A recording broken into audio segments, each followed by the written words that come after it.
കേരള ബാങ്കിന്റെ പ്രചരണാർത്ഥം ബാങ്ക് ജീവനക്കാർ തയ്യാറാക്കിയ ഷോർട്ട് ഫിലിം ശ്രദ്ധേയമാകുന്നു. തിരുവനന്തപുരം പേരൂർക്കട ബ്രാഞ്ചിലെ ജീവനക്കാരാണ് ഷോർട്ട് ഫിലിമിൽ അഭിനയിച്ചിരിക്കുന്നത്.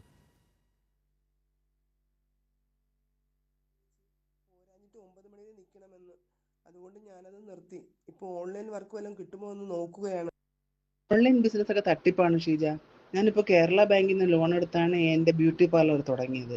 നീ കമ്പ്യൂട്ടറൊക്കെ പഠിച്ചതല്ലേ, അപ്പം നിനക്കൊരു കമ്പ്യൂട്ടർ സെൻ്റർ തുടങ്ങാൻ എന്തെങ്കിലും ലോൺ കിട്ടുമോ എന്ന് നോക്കാം. ഞാനിപ്പോൾ എന്തായാലും ബാങ്കിൽ പോകുന്നുണ്ട്, വരൂ നമുക്ക് പോയി നോക്കിയിട്ട് വരാം.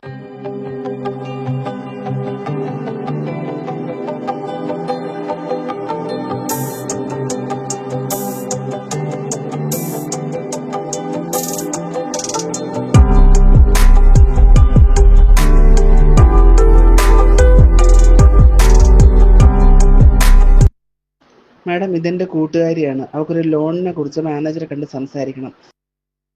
മാനേജർ ക്യാബിനിലുണ്ട്, പോയി കണ്ടോളൂ.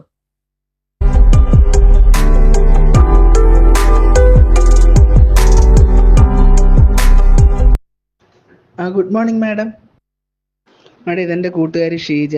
അപ്പോൾ ഷീജയ്ക്ക് ഒരു കമ്പ്യൂട്ടർ സെന്റർ തുടങ്ങാൻ ഒരു വായ്പ വേണം. അതിനെക്കുറിച്ച് ഡീറ്റെയിൽ അറിയാൻ വേണ്ടി എൻ്റെ കൂടെ വന്നതാണ് മാഡം. സുമ വനിതാ പ്ലസ് വായ്പ എടുത്താണ് ബ്യൂട്ടി പാർലർ തുടങ്ങിയത്. ഷീജയ്ക്ക് എന്ത് തരം വായ്പയാണ് ആവശ്യമുള്ളത്? ഒരു കമ്പ്യൂട്ടർ സെന്ററിലാണ് വർക്ക് ചെയ്തുകൊണ്ടിരുന്നത്. എനിക്ക് സ്വന്തമായി കമ്പ്യൂട്ടർ സ്ഥാപനം ചെയ്യണമെന്നുണ്ട്. അതിന് പറ്റിയ ലോൺ ഉണ്ടാകുമോ മാഡം? അതിനെന്താ ഷീജ, വനിതാ സംരംഭകരെ ഉദ്ദേശിച്ച് നമുക്ക് പല വായ്പകളുണ്ട്. Suvidha plus, Vanitha plus, Vyapar Mitra. അതിലേതെങ്കിലും ഒന്ന് ഷീജയ്ക്ക് അനുവദിച്ച് നൽകാവുന്നതാണ്. മാഡം, എന്റെ ലോൺ എന്തായി? ഷീജയുടെ ലോൺ പാസ്സായിട്ടുണ്ട്. സന്തോഷായില്ലേ? Congratulations. Thank you madam. Kerala